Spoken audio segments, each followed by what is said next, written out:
नमस्ते मेरे प्यारे दोस्तों, स्वागत है आपका अपना YouTube channel motive happy study पर। हम लोग बिहार एसएससी इंटर लेवल के लिए सब्जेक्ट वाइज जीके जीएस एवं करंट अफेयर की संपूर्ण तैयारी कर रहे हैं। इसी प्लान के तहत डेली सब्जेक्ट वाइज सभी प्रश्नों को डिटेल डिस्कशन के साथ स्टडी करेंगे और फिर हर सप्ताह पढ़े हुए प्रश्नों को टेस्ट के रूप में वीकली रिवीजन करते जाएंगे।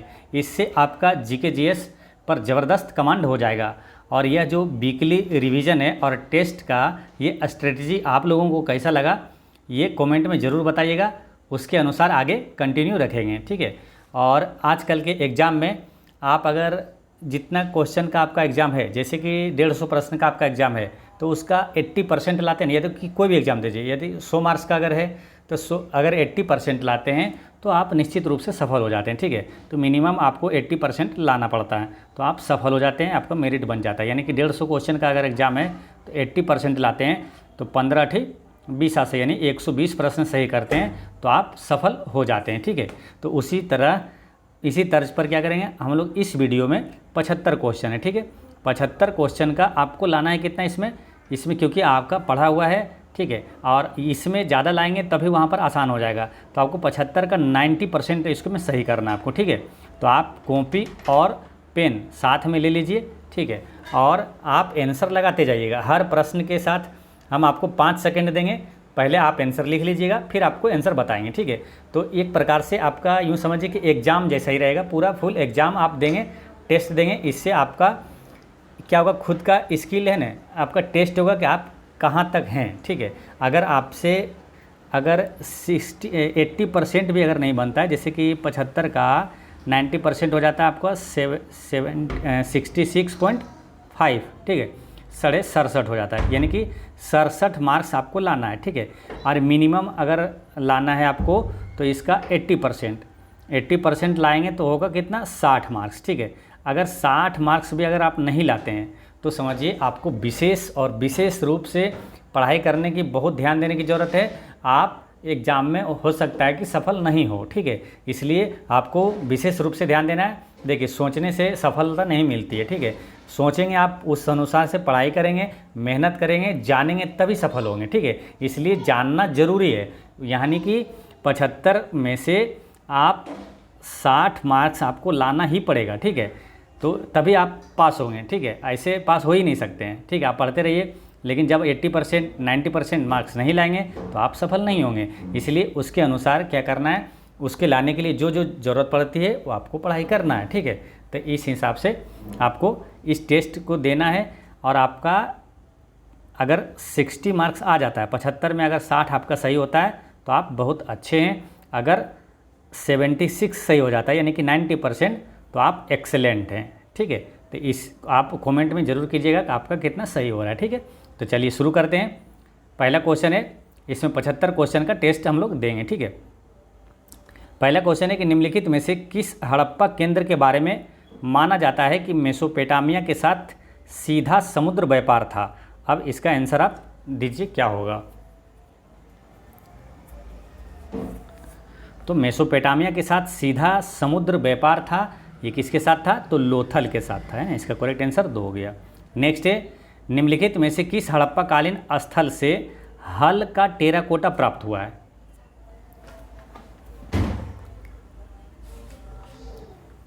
तो हल का टेराकोटा प्राप्त हुआ है बनवाली से। नेक्स्ट है, निम्न में से किस हड़प्पा कालीन स्थल से एक युग्म समाधान मिला था। तो एक युग्म समाधान कहाँ से मिला था, तो ये मिला था लोथल से। नेक्स्ट है, सिंधु घाटी 4 बड़ी प्राचीन शहरी सभ्यताओं का गृह था, निम्नलिखित में से उनमें से एक नहीं है। तो सिंधु घाटी 4 बड़ी प्राचीन शहरी सभ्यताओं का गृह था, उसमें इनमें से कौन नहीं था।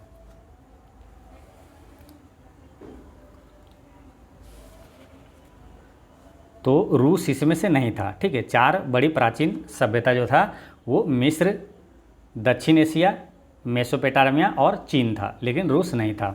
नेक्स्ट है, जोरबे कल्चर, ये जोरबे कल्चर किस राज्य में, ठीक है। ये सभी को आपको सभी प्रश्न को डिटेल में पढ़ाया हुआ है। जो लोग वीडियो नहीं देखें वो प्ले लिस्ट में जाकर ज़रूर देख लीजिएगा, ठीक है। जोरबे कल्चर एक चालकोलिथिक पुरातात्विक स्थल है जो वर्तमान समय में निम्नलिखित में से किस राज्य में है? तो जोरबे कल्चर कहाँ है? तो ये महाराष्ट्र में। नेक्स्ट है, निम्नलिखित में से सिंधु घाटी सभ्यता का एक बंदरगाह कौन सा था? तो सिंधु घाटी सभ्यता का बंदरगाह इसमें से कौन सा है? तो सिंधु घाटी सभ्यता का बंदरगाह है लोथल। नेक्स्ट है कि बुर्ज होम नवपाषाण युगीन स्थल देश में स्थित है, यानी कि ये किस राज्य में है? बुर्ज होम, तो बुर्ज होम है जम्मू कश्मीर में। नेक्स्ट है, निम्नलिखित में से किस हड़प्पाकालीन स्थल से जुताई वाले क्षेत्र के साक्ष्य मिले हैं? जुताई वाले क्षेत्र के साक्ष्य कहाँ से मिला है? तो ये कालीबंगा से मिला है। नेक्स्ट है, दाव जाली हेंडिंग नवपाषाण स्थल देश में स्थित है। दाव जाली हेंडिंग नवपाषाण स्थल ये कहाँ स्थित है? असम में है ये। नेक्स्ट है, देश महाकल्प को स्तनधारियों का महाकल्प के रूप में भी जाना जाता है। तो किस महाकल्प को स्तनधारियों का महाकल्प के रूप में भी जाना जाता है? तो नूतन जीवी यानी कि सीनोजोइक महाकल्प को स्तनधारियों का महाकल्प के रूप में भी जाना जाता है। नेक्स्ट है, निम्नलिखित में से किस पुरातात्विक स्थल पर गर्त आवासों के प्रमाण मिला है? तो गर्त आवास का प्रमाण कहाँ से मिला है? तो बुर्ज होम से मिला है। नेक्स्ट है, पाकिस्तान के किस प्रांत में प्राचीन सभ्यता का स्थल मोहनजोदड़ो स्थित है? तो मोहनजोदड़ो ये कहाँ स्थित है? तो आपको बताए थे कि मोहनजोदड़ो सिंधु नदी के किनारे है, यानी कि सिंध प्रांत में, पाकिस्तान के सिंध प्रांत में। नेक्स्ट है कि भारत में वैदिक सभ्यता देश नदी के किनारे विकसित हुई है। तो ये सरस्वती नदी के किनारे विकसित हुआ है। नेक्स्ट है कि वेदांगों के संदर्भ में निम्नलिखित शब्दों में से कौन सा शब्द अनुष्ठान को दर्शाता है? तो कल्प जो है ये अनुष्ठान को दर्शाता है। निम्नलिखित में से किस नदी को वैदिक काल में परुष्णी के नाम से जाना जाता था? तो किस नदी का प्राचीन नाम परुष्णी था? तो रावी नदी का प्राचीन नाम था परुष्णी। हड़प्पा सभ्यता की खोज किस वर्ष हुई थी?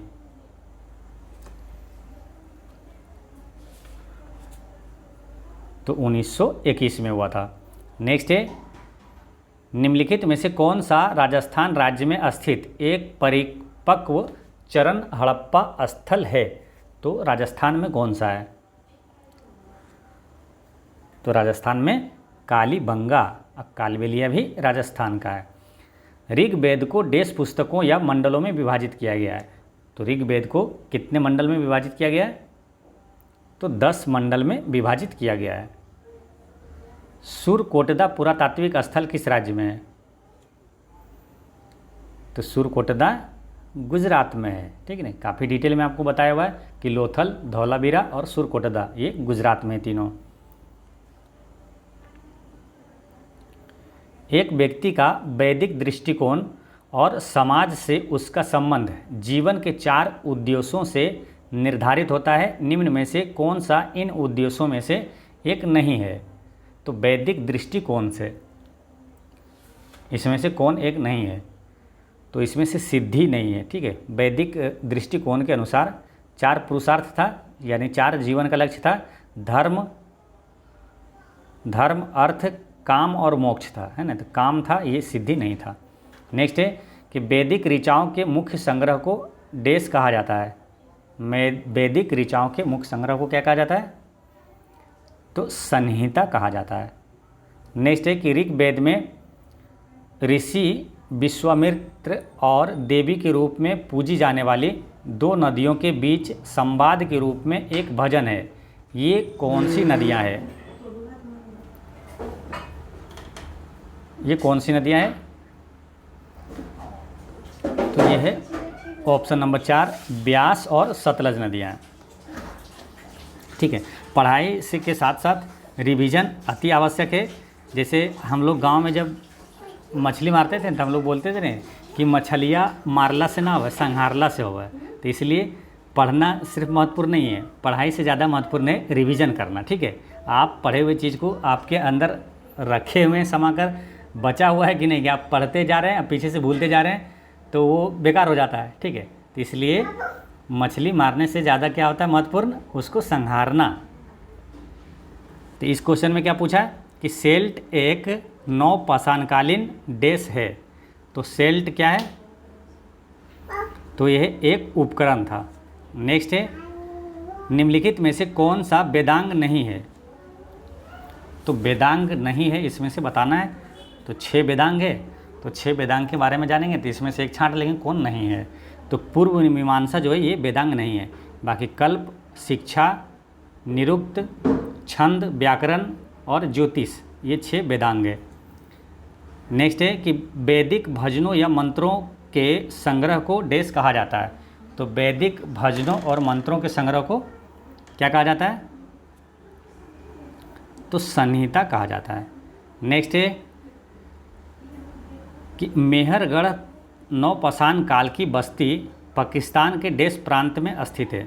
तो मेहरगढ़ जो है ये पाकिस्तान की किस प्रांत में है, ये पूछा जा रहा है किस प्रांत में है। तो 4 ऑप्शन दिया हुआ आपको। तो मेहरगढ़ कहाँ हो जाएगा, ये बलूचिस्तान में है। नेक्स्ट है कि कार्बन काल निर्धारण डेटिंग का क्या अर्थ है। तो कार्बन काल निर्धारण डेटिंग का क्या अर्थ है, तो इसमें से आपको बताना है कौन सा इसका आंसर होगा।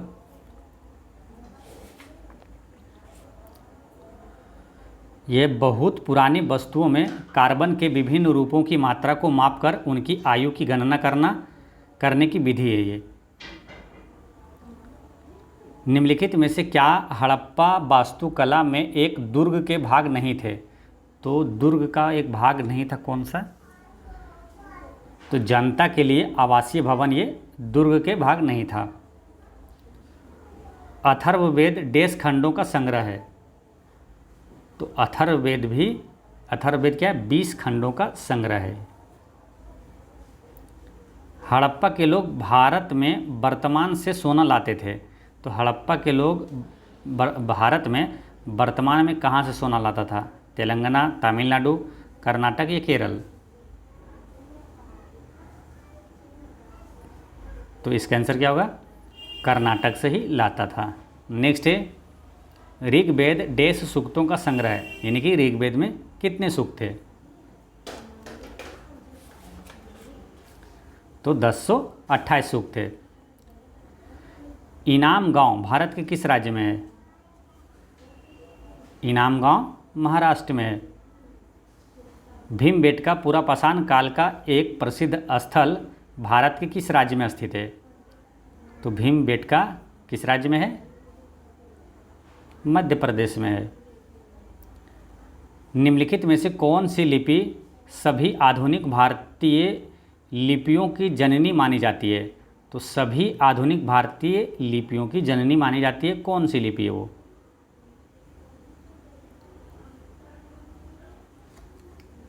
तो क्वेश्चन नंबर 34 का आंसर क्या हो जाएगा, वो है ब्राह्मणी लिपि, है ना। इसका आंसर ऑप्शन नंबर 2।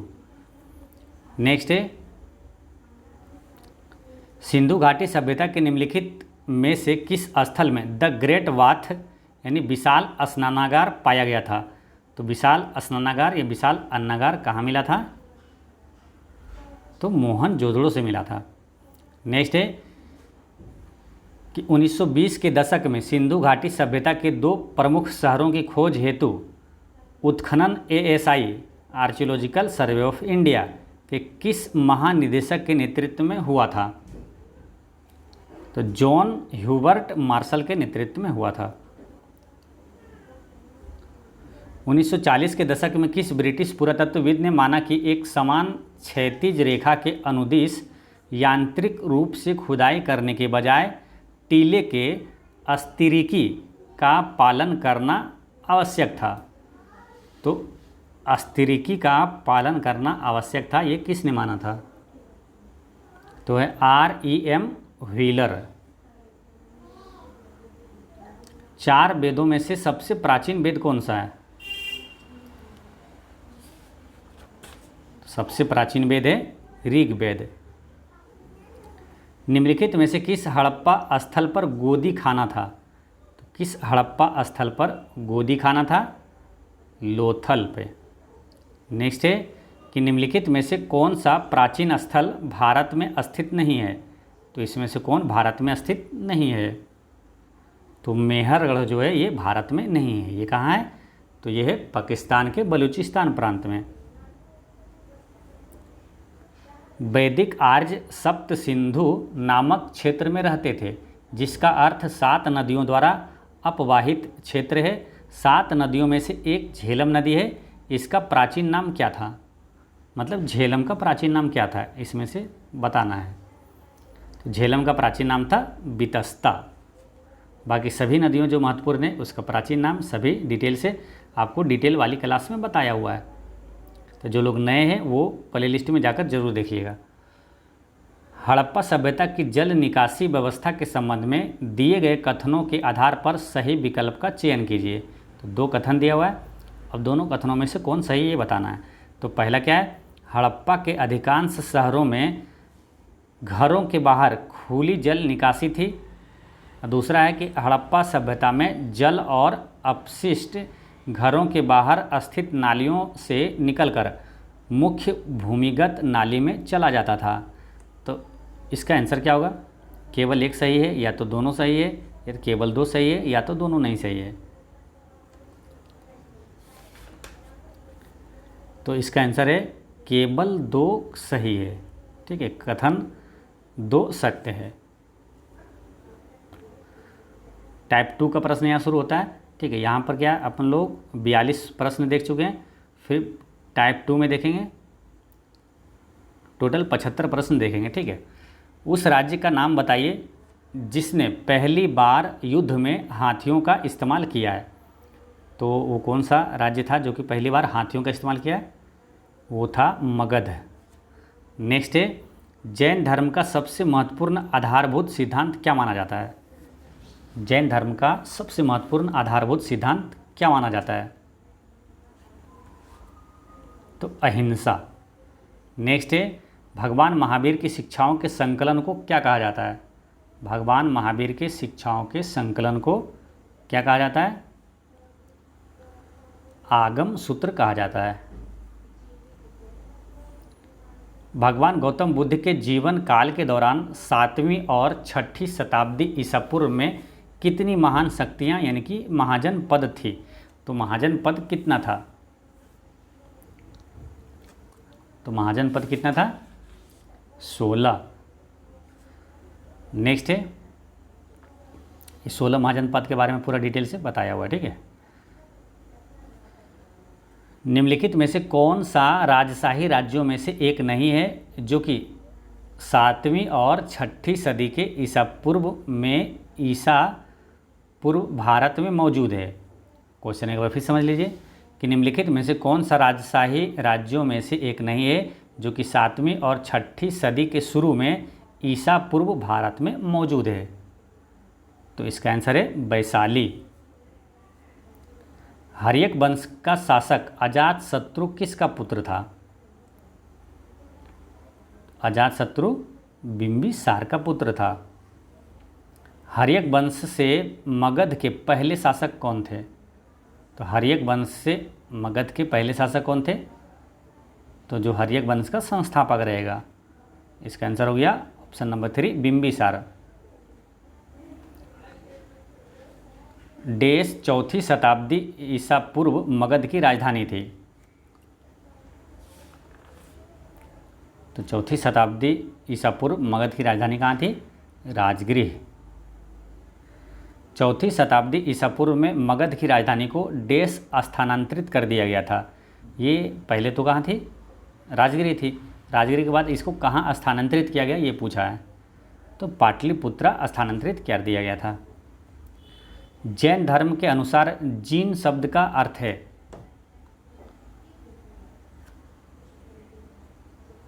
तो जीन शब्द का अर्थ है विजेता। निम्न में से किसने वैशेषिक दर्शन का मूल पाठ लिखा है? तो वैशेषिक दर्शन से संबंधित कौन है? तो वो है कनाद।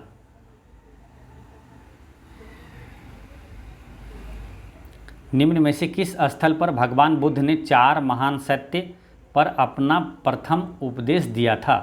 तो गौतम बुद्ध ने अपना पहला उपदेश कहाँ दिया था? तो यही क्वेश्चन है। तो कहाँ दिया था? सारनाथ में।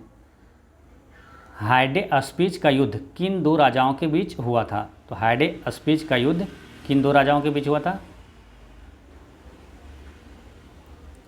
तो हायडे स्पीच का युद्ध हुआ था सिकंदर और राजा पोरस के बीच हुआ था।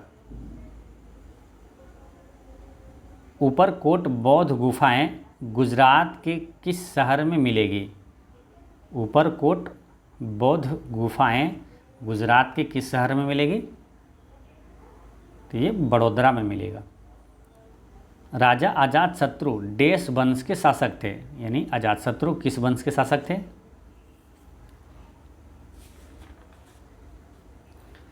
तो ये हर्यक वंश का संस्थापक था। प्राचीन चंपा शहर को देश महाजनपद की राजधानी माना जाता है। इसको आपको थोड़ा सा हिंट करके याद भी करवाए थे, जो कि ऑप्शन से आसानी से टिक हो जाएगा, है ना, कि चंपा शहर को देश महाजनपद की राजधानी माना जाता है। तो ये ऑप्शन में बताइए आंसर क्या होगा? तो आपको बताए थे चंपा, चो में अनुसार है, तो ऑप्शन में देखिए किस में अनुसार है? तो अंग में अनुसार है ना, तो अंग की राजधानी हो गया चंपा।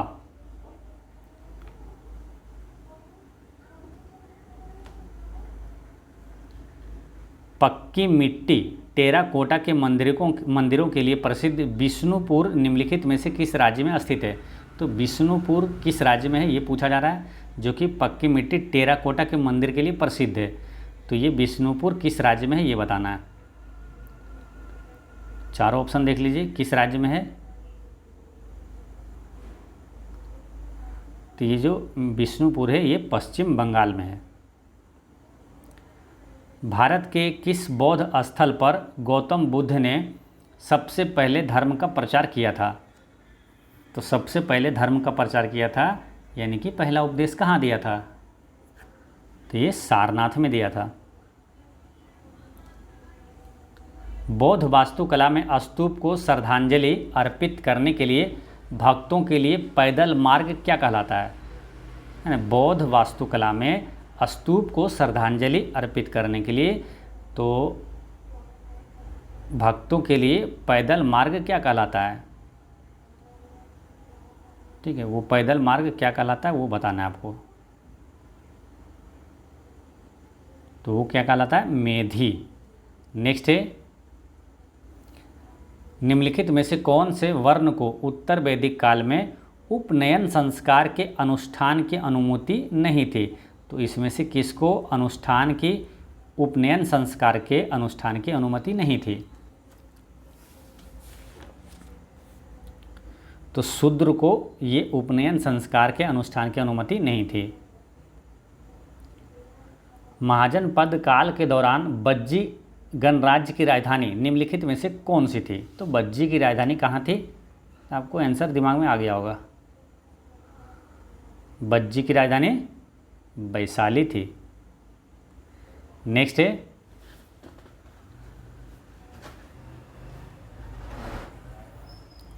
अजातशत्रु ने निम्नलिखित में से किस पर आक्रमण करने के संबंध में बासाकर नामक अपने मंत्री को बुद्ध के पास उनका परामर्श लेने के लिए भेजा था? यानी कि इसमें से कहाँ पर आक्रमण करने के लिए अजातशत्रु ने अपना मंत्री बस्साकर को बुद्ध के पास उनका परामर्श लेने के लिए भेजा था?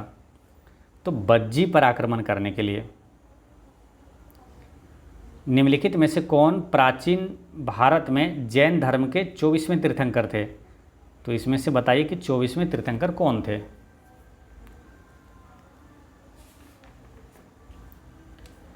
तो महावीर स्वामी जो है ये 24वें तीर्थंकर थे। कौन सा भारतीय राज्य बौद्ध गुफा मंदिरों का घर है जिन्हें बराबर गुफाओं के नाम से जाना जाता है? तो बराबर गुफा से ही आपको याद हो गया होगा आंसर क्या होगा इसमें। बराबर गुफाएं किस राज्य में है? तो ये बिहार में है। नेक्स्ट है, बौद्ध वास्तुकला में निम्नलिखित में से कौन सा एक ध्यान कक्ष और भिक्षुओं के रहने का स्थान है?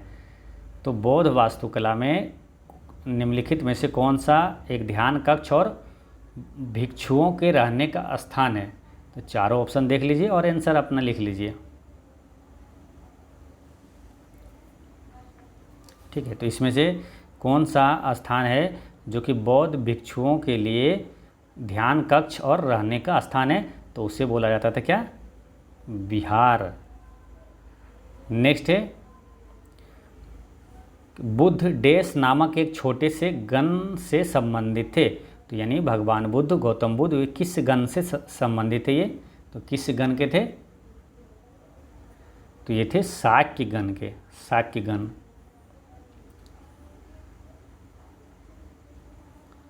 निम्नलिखित में से किस राजपूत राजवंश के शासकों ने जैन धर्म का संरक्षण किया था और जिनमें से एक ने जैन विद्वान हेमचंद्र से प्रेरित होकर जैन धर्म को अपना लेने की जानकारी भी मिलती है?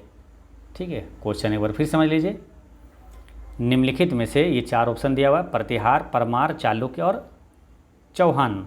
तो इसमें से किस राजपूत राजवंश के शासकों ने जैन धर्म का संरक्षण किया था? मेन चीज़ यहीं से याद रखना है, किसने इसमें से जैन धर्म का संरक्षण किया था? जिनमें से एक ने जैन विद्वान हेमचंद्र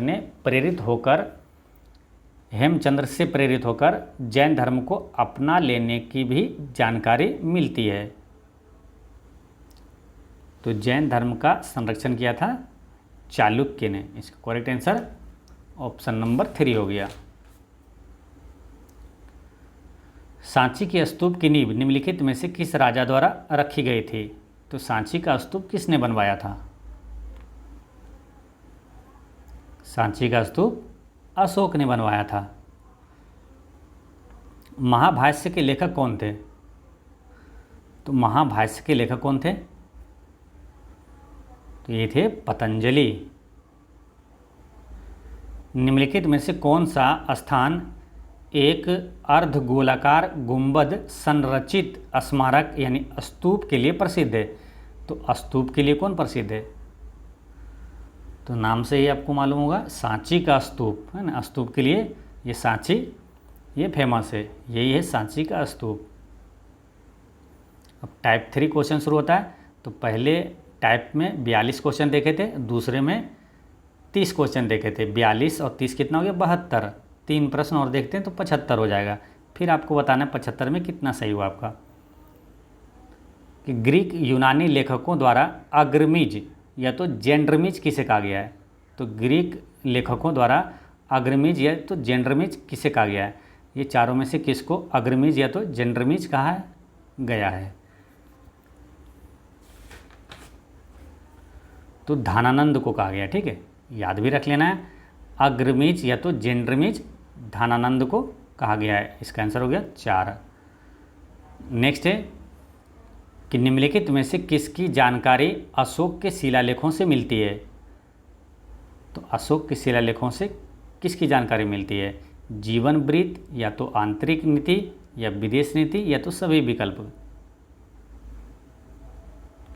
तो इसका आंसर है सभी विकल्प सही है।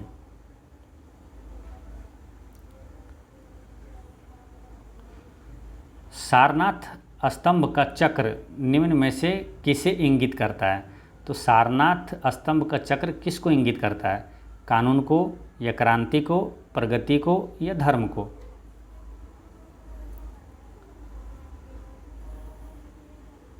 तो इसका आंसर है प्रगति को, है ना। सारनाथ स्तंभ का चक्र जो है ये प्रगति को इंगित करता है।